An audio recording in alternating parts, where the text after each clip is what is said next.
As far as the origin of this breed is concerned, nobody is absolutely sure, except they're probably a North American breed that has their origins in the Basque country of Spain. And they've got the name Australian Shepherd by accident, probably because they came with shepherds who used them to herd Australian sheep. Sheep brought on boats to North America, and they were herding dogs, and so they got the name Australian Shepherds. And there was an attempt to change the name but to American Shepherd or North American Shepherd, but that failed, and they're Australian Shepherds despite the fact that they're not an Australian breed. Although they're now Australian Shepherds in Australia, only within the last few years.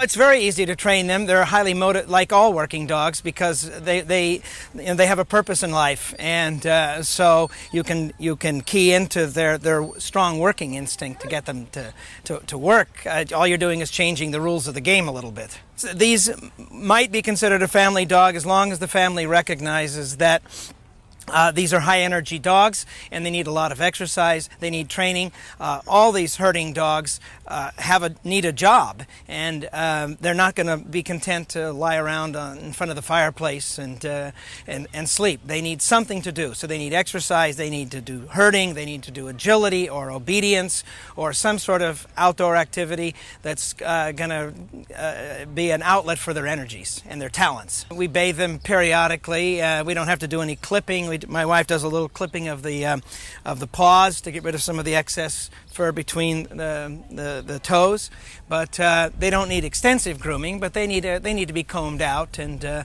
mine is small, so she's not as much as a shedder as the bigger dogs. They live a long time. They tend to be long-lived dogs. 14 to 17 years is not uncommon.